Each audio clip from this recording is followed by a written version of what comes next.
ഇപ്പോൾ കേരളത്തിലും തമിഴ്നാട്ടിലുമായിട്ട് 43 ബ്രാഞ്ചുകളുണ്ടെന്ന് സാർ പറഞ്ഞു. അപ്പോൾ എൻ്റെ ചോദ്യം ഇതാണ് സാർ, അപ്പോൾ കേരളം തമിഴ്നാട് മാത്രമാണോ ലക്ഷ്യമാക്കുന്നത്? ഇനി മറ്റുള്ള സംസ്ഥാനങ്ങളിലേക്ക് അത് വ്യാപിപ്പിക്കാൻ എന്തെങ്കിലും പ്ലാൻ ഉണ്ടോ? തീർച്ചയായും നമ്മളെ സംബന്ധിച്ചിടത്തോളം ഇപ്പോൾ 43 ബ്രാഞ്ചുകൾ പ്രൊജക്ട് ഓഫീസുകളുണ്ട് കേരളത്തിലും തമിഴ്നാട്ടിലായിട്ട്.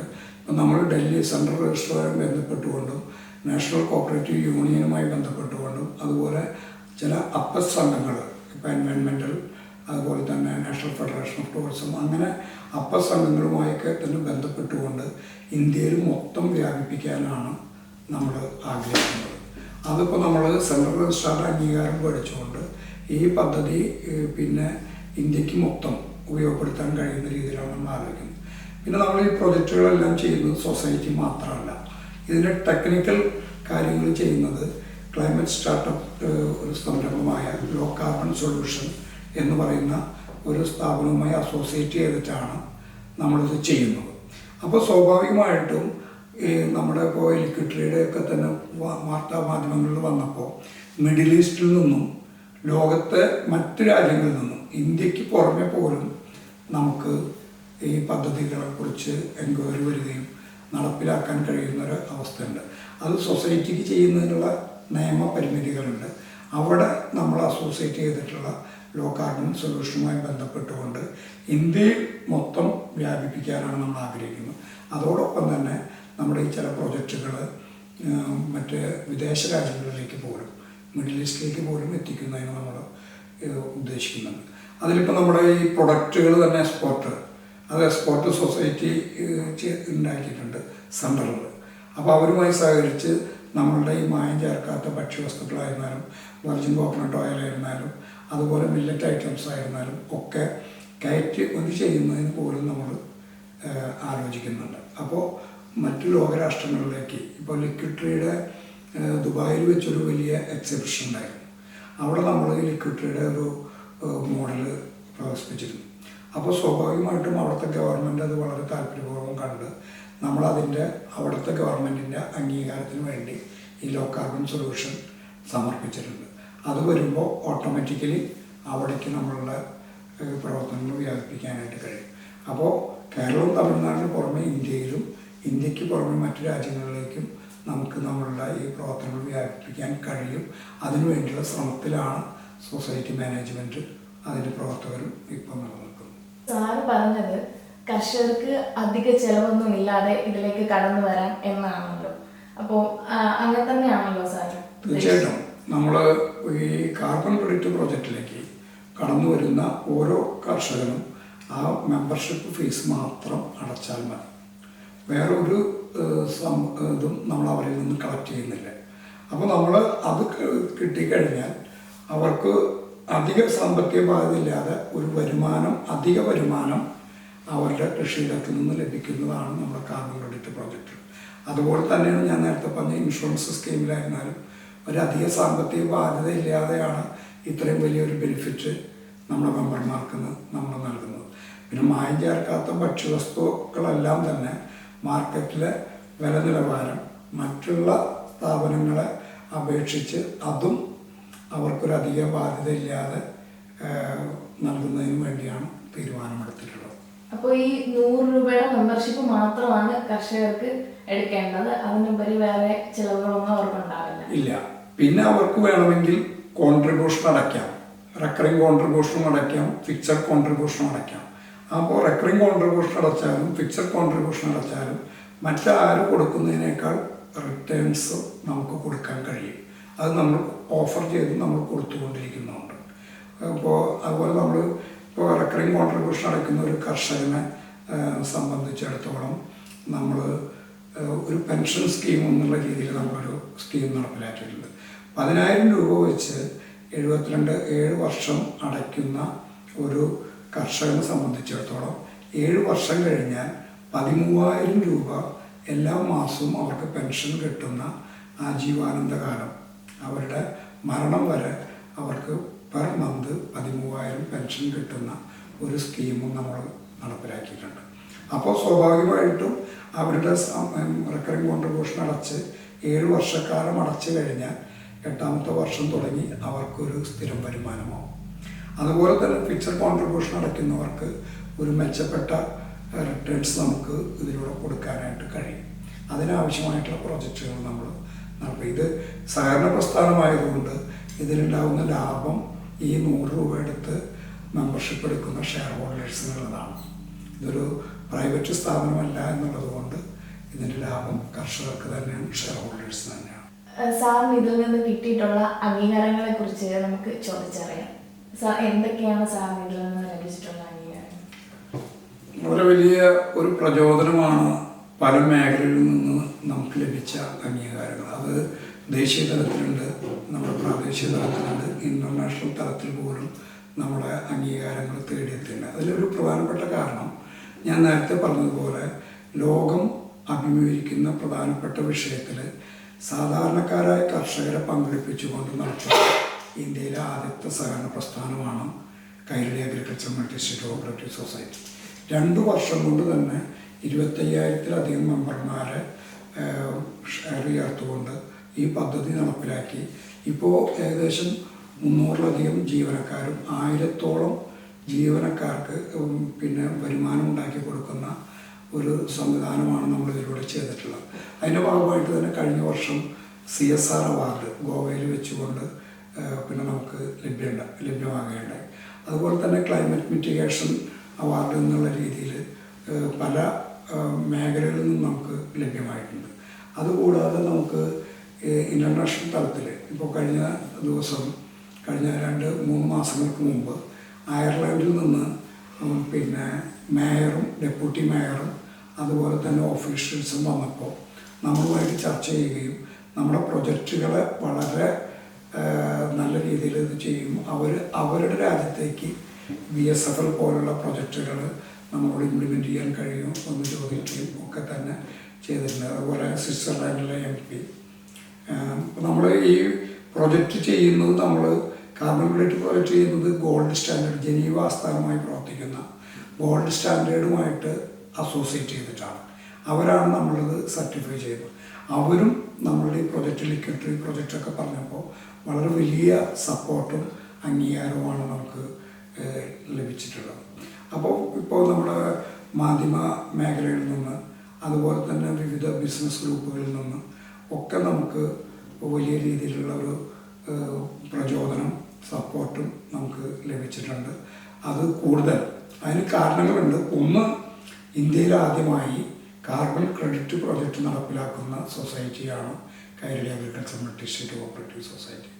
2, ഇന്ത്യയിൽ ആദ്യമായി ലിക്വിഡ് ട്രീ പ്രോജക്റ്റ് നടപ്പിലാക്കുന്നതും കൈരളി സൊസൈറ്റി കൂടിയാണ്. അപ്പോൾ അതുപോലെ നമ്മൾ വയ്ക്കുന്ന പല പ്രൊജക്റ്റുകളും ഇന്ത്യയിൽ ആദ്യമായിട്ടാണ്. ഇപ്പോൾ നമ്മൾ ഹെർബൽ സാനിറ്ററി നാപ്കിൻ പോലും സാധാരണ ജനങ്ങളിലേക്ക് എത്തിക്കാൻ കഴിയുന്ന രീതിയിലേക്ക് നമ്മളാണ് ഇത് ചെയ്യുന്നത്. ഈ ഇൻഷുറൻസ് പ്രൊജക്റ്റും നമ്മൾ ചെയ്യുന്ന പോലെ വേറെ ആരും നമ്മുടെ ശ്രദ്ധയിൽ വന്നിട്ടില്ല. അപ്പോൾ അതുകൊണ്ട് ഈ അംഗീകാരങ്ങളൊക്കെ നമുക്കൊരു വർക്കിൻ്റെ ഉത്തരവാദിത്വം കൂട്ടുകയും അതൊരു പ്രചോദനമായിട്ടാണ് വരുന്നത്. ദേശീയ തലത്തിലും ഇൻ്റർനാഷണൽ തലത്തിലും നമുക്ക് അംഗീകാരം ലഭിക്കും. നമ്മളിത് വളരെ ഭംഗിയായി ചെയ്ത് കഴിഞ്ഞാൽ ലഭിച്ചുകൊണ്ടിരിക്കുന്നുണ്ട്. നമുക്കത് പൂർണ്ണതയിലേക്ക് എത്തിക്കേണ്ട ഉത്തരവാദിത്വം ഞങ്ങളുണ്ട്.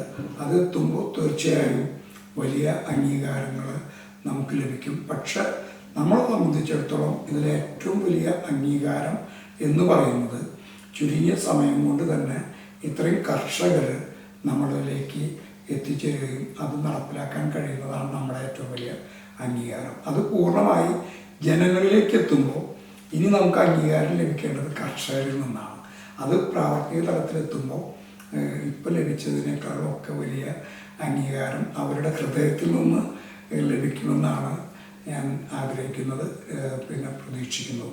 അത് തീർച്ചയായും നടപ്പിലാക്കാൻ കഴിയുന്നുള്ള പൂർണ്ണമായ കോൺഫിഡൻസിനോട് കൂടിയാണ്. അതായത് പ്രകൃതി സംരക്ഷണത്തിലൂടെ ആരോഗ്യം സംരക്ഷിച്ച് സമ്പന്നരായ ലക്ഷക്കണക്കിന് ആളുകളെ സമ്പന്നരാക്കിക്കൊണ്ട് അവരുടെ ആരോഗ്യം സംരക്ഷിച്ചുകൊണ്ട് ഇന്ന് ലോകം അഭിമുഖീകരിക്കുന്ന ഏറ്റവും ആശങ്കാജനകമായ ഗ്ലോബൽ വാർമിങ്ങിനും ക്ലൈമറ്റ് ചേഞ്ചിനും എതിരായിട്ടുള്ള പോരാട്ടത്തിൽ വലിയ ഒരു സംഭാവന Kairali agriculture multi state cooperative സൊസൈറ്റിയുടെ പ്രവർത്തനത്തിൻ്റെ ഭാഗമായിട്ട് ഉണ്ടാകും. നിങ്ങളെല്ലാവരും അതിൽ പങ്കാളികളായിക്കൊണ്ട് വേണ്ട സപ്പോർട്ട് തരണമെന്നാണ് എനിക്ക് വളരെ വിനയപൂർവ്വം അഭ്യർത്ഥിക്കാനായിട്ടുള്ളത്. സർ, ഈ കാർബൺ ക്രെഡിറ്റ് പ്രോജക്റ്റിന്റെ നടപടിക്രമങ്ങളെ കുറിച്ച് നമുക്കൊന്ന് വിശദീകരിക്കാമോ? തീർച്ചയായിട്ടും. കാർബൺ ക്രെഡിറ്റ് പ്രോജക്റ്റ് ഞാൻ നേരത്തെ പറഞ്ഞതുപോലെ ലോകരാഷ്ട്രങ്ങളെല്ലാം കാർബൺ ന്യൂട്രലാക്കാൻ ചെയ്യുമ്പോൾ കൃഷിഭൂമിയുള്ള കർഷകരെ നമ്മുടെ സൊസൈറ്റിയിൽ മെമ്പർഷിപ്പ് എടുപ്പിക്കലാണ് നമ്മൾ ആദ്യം ചെയ്യുന്നത്. നമ്മുടെ സൊസൈറ്റിയിൽ മെമ്പർഷിപ്പ് എടുക്കുന്നവർക്ക് ഷെയർ ഹോൾഡേഴ്സിന് മാത്രമേ ഈ പദ്ധതി നടപ്പിലാക്കാനായിട്ട് കഴിയുള്ളൂ. അപ്പോൾ നേരത്തെ പറഞ്ഞതുപോലെ ഷെയർ മെമ്പർഷിപ്പ് എടുത്ത് അവർക്കിപ്പോൾ 1 ഏക്കർ ഭൂമിയുള്ള ആളാണെന്നുണ്ടെങ്കിൽ ആ 1 ഏക്കർ ഭൂമിയിൽ ഇപ്പോൾ ഏതൊക്കെ വിളകൾ ചെയ്യുന്നുണ്ട്, അത് എന്ത് വളപ്രയോഗമാണ് ചെയ്യുന്നത്, എന്ത് ജലസേചന രീതിയാണ് ചെയ്യുന്നത്, എത്ര കണ്ട് ഭൂവിനിയോഗമുണ്ട്, ഇതെല്ലാം നമ്മളുടെ ഒരു ആപ്ലിക്കേഷനിൽ കൊടുത്തിട്ടുണ്ട്. അത് പൂരിപ്പിച്ച് തന്നു കഴിഞ്ഞാൽ അവരുമായി നമ്മളൊരു എഗ്രിമെൻറ്റ് വയ്ക്കും, ഒരു കൺസൾട്ടൻ്റായിട്ട് പ്രവർത്തിക്കും. അപ്പോൾ ഇത്രയും ലഭിച്ചു കഴിഞ്ഞാൽ നമ്മൾ ആദ്യം ഇതിന് ഒരു സാറ്റലൈറ്റ് സർവേ നടത്തിക്കൊണ്ട് ആ ഭൂമിയുടെ മണ്ണിൻ്റെ ഘടന ഉൾപ്പെടെ നമ്മൾ പരിശോധിച്ച് ആ കൃഷിയിടത്തിൽ ഏതൊക്കെ മാറ്റങ്ങൾ വരുത്തിയാലാണ് ഉൽപാദനശേഷി കൂട്ടാനും അതോടൊപ്പം തന്നെ ശുദ്ധമായ ഭക്ഷണം, വായു, ജലം ലഭിക്കുന്നതിനും ഏത് രീതികളാണ് പ്രയോഗിക്കേണ്ടത് നമ്മൾ പഠിച്ച് അവരുമായി ഡിസ്കസ് ചെയ്ത് അവരുടെ സമ്മതത്തോടു കൂടി സസ്റ്റൈനബിൾ കൃഷി രീതികൾ നടപ്പിലാക്കും. ആ നടപ്പിലാക്കുന്നതിന് ആവശ്യമായിട്ടുള്ള സാമ്പത്തിക സപ്പോർട്ടടക്കം നമ്മൾ ചെയ്യാനാണ് നമ്മൾ ഉദ്ദേശിച്ചിട്ടുള്ളത്. അതിപ്പോൾ നമ്മൾ 25,000 15,000 കർഷകരുടെ 30,000 ഏക്കർ സ്ഥലം കിട്ടി. അതിന് നമ്മളൊരു ആപ്പും നമ്മൾ ഡെവലപ്പ് ചെയ്തിട്ടുണ്ട്. അഗ്രിനെറ്റ് എന്ന് പറഞ്ഞിട്ടുള്ള ഒരു മൊബൈൽ ആപ്പ് നമ്മൾ ഡെവലപ്പ് ചെയ്തിട്ടുണ്ട്. ആ ആപ്പിലൂടെ ഇതിലെ അംഗങ്ങളായിട്ടുള്ള എല്ലാ കർഷകർക്കും അത് ഡൗൺലോഡ് ചെയ്ത് കഴിഞ്ഞാൽ അവരുടെ കൃഷിഭൂമിയിൽ നമ്മൾ സർവ്വ നടത്തി കഴിഞ്ഞിട്ടുള്ള എല്ലാ ഇൻഫർമേഷനും അവർക്ക് അതിലൂടെ ലഭ്യമാകും. അപ്പോൾ പിന്നെ ആ ആപ്പ് ഉപയോഗിച്ചാണ് ആ കൃഷി രീതികൾ നടപ്പിലാക്കുന്നതിന് വേണ്ടിയുള്ള നടപടികൾ നമ്മൾ സ്വീകരിക്കുക. അപ്പോൾ അതുകൂടി കഴിഞ്ഞ് വന്നു കഴിഞ്ഞാൽ നമ്മളുടെ ഒരു ടെക്നിക്കൽ ടീമുണ്ട്. നമുക്ക് ഈ പ്രോജക്റ്റ് നടപ്പിലാക്കാൻ തന്നെ കഴിഞ്ഞതിന് കാരണം ഞാൻ നേരത്തെ പറഞ്ഞ പോലെ നമ്മുടെ project head mister Nitish greenhouse gas അക്കൗണ്ടിങ്ങിൽ carbon footprint audit certification അമേരിക്കയിലെ സിയാറ്റിൽ യൂണിവേഴ്സിറ്റിയിൽ നിന്ന് ആ സർട്ടിഫിക്കേഷൻ ലഭ്യമായിട്ടുണ്ട്, ആ ബിരുദം നേടിയിട്ടുണ്ട്. അദ്ദേഹത്തിൻ്റെ നേതൃത്വത്തിലുള്ള ടെക്നിക്കൽ ടീമാണ് ഇതിൻ്റെ സർട്ടിഫിക്കേഷൻ നടത്തുന്നത്. അത് നടത്തിക്കഴിഞ്ഞാൽ നമ്മൾ പിന്നെ ജനീവയിലെ ഗോൾഡ് സ്റ്റാൻഡേർഡിന് ഇത് നമ്മൾ അയച്ചു കൊടുക്കും. അവരുമായിട്ടാണ് നമ്മൾ അവരുടെ സർട്ടിഫിക്കേഷനും കൂടി കിട്ടിയാലാണ് ഈ കാർബൺ ക്രെഡിറ്റ് ഒരു അസറ്റായിട്ട് മാറും. അപ്പോൾ നമ്മളിവിടെ സർവേ നടത്തി നമ്മുടെ കർഷകരുടെ ഡീറ്റെയിൽസ് അവർക്ക് കൊടുത്ത് അതോടൊപ്പം തന്നെ ഇതിൻ്റെ സർവേ സർട്ടിഫിക്കേഷന് വേണ്ടി ജനീവയിലെ ഗോൾഡ് സ്റ്റാൻഡേർഡിനും അയക്കും. അവരും അത് സർട്ടിഫൈ ചെയ്ത് കഴിയുമ്പോൾ പിന്നെ നമ്മൾ കാർബൺ എമിഷൻ കുറയ്ക്കാനായിട്ടുള്ള കൃഷി രീതികൾ നടപ്പിലാക്കും. അത് ഇടവിള കൃഷികൾ, അതുപോലെ തന്നെ കാർഷിക വനവൽക്കരണം, അതുപോലെ തന്നെ കൃത്യമായിട്ടുള്ള ഭൂവിനിയോഗം, ഓർഗാനിക് കൃഷിയിലേക്ക് ആളുകളെ കൊണ്ടുവരൽ, അങ്ങനെ ഒരു 6ഓളം മെത്തഡോളജി നമ്മൾ ഉപയോഗിക്കുന്നുണ്ട്. അത് ഉപയോഗിച്ചുകൊണ്ട് നമ്മൾ കൃഷി രീതികളിൽ സസ്റ്റൈനബിൾ കൃഷി രീതികൾ നടപ്പിലാക്കും.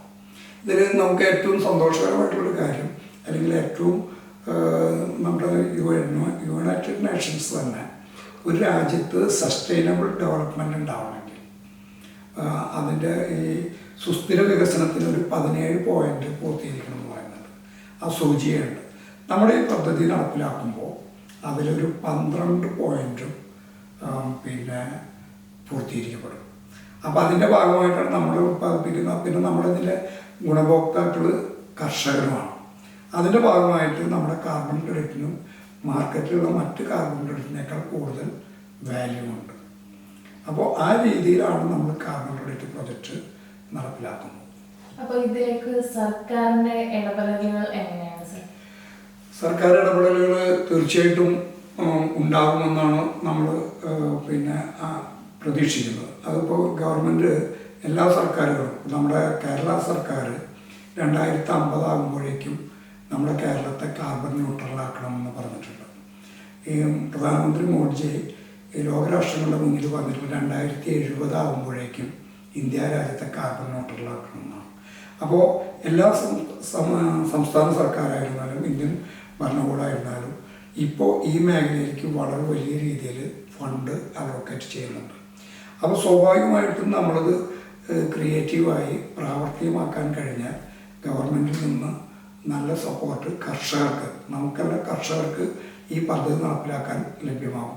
അപ്പോൾ ഗവൺമെൻറ്റിൽ നിന്ന് സർക്കാരിൽ നിന്ന് ഇത് മേടിച്ച് കർഷകരിലേക്ക് എത്തിക്കാനായിട്ടുള്ള പ്രവർത്തനവും നമ്മുടെ സൊസൈറ്റി നടത്തും. അത് വലിയ രീതിയിലുള്ള സപ്പോർട്ട് കിട്ടും.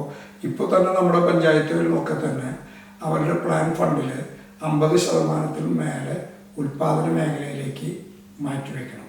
അപ്പോൾ ഈ കാർഷിക മേഖല വലിയ രീതിയിലുള്ള കാർഷിക മേഖലയിലാണ് നമ്മളിനിപ്പോൾ ഏറ്റവും കൂടുതൽ ശ്രദ്ധിക്കേണ്ടത്. അപ്പോൾ അതിനാവശ്യമായിട്ടുള്ള ഇപ്പോൾ കൃഷിഭവൻ മുഖാന്തരം, അതുപോലെ തന്നെ സെൻട്രൽ ഗവൺമെൻറ്, നബാർഡ് ഒക്കെ തന്നെ ഈ മേഖലയിലേക്ക് സപ്പോർട്ട് ചെയ്യും. നമ്മൾ ഈ പ്രവർത്തനം ആരംഭിച്ചതിന് ശേഷം അത് ഇംപ്ലിമെൻറ്റ് ചെയ്താൽ സ്വാഭാവികമായിട്ടും നമുക്ക് സർക്കാരുകളുടെ സപ്പോർട്ട് കൂടി ലഭ്യമാകും. ഇപ്പോൾ 2022 ഇന്ത്യൻ പാർലമെൻറ്റിൽ എനർജി കൺസർവേഷൻ അമെൻമെൻറ്റ് ആക്ട് പാസ്സാക്കിയിട്ടുണ്ട്. ആ അമെൻമെൻറ്റ് ആക്ട് പാസ്സാക്കിയിട്ടുള്ളത് ഇന്ത്യയിലടക്കം കാർബൺ ക്രെഡിറ്റ് എക്സ്ചേഞ്ച് വരുന്നതിന് വേണ്ടിയിട്ടാണ്. അപ്പോൾ സ്വാഭാവികമായിട്ടും 2026 ഒക്കെ തന്നെ ആകുമ്പോഴേക്കും 26-28 ഇന്ത്യയിലടക്കം കാർബൺ ക്രെഡിറ്റ് എക്സ്ചേഞ്ച് നിലയിൽ വരുമെന്നാണ് നമ്മൾ പ്രതീക്ഷിക്കുന്നത്. അപ്പോൾ നമ്മുടെ ഈ പ്രൊജക്റ്റിനൊക്കെ വലിയ പ്രസക്തിയും വലിയ സപ്പോർട്ടും ഗവൺമെൻറ്റിൽ നിന്ന് ലഭിക്കും.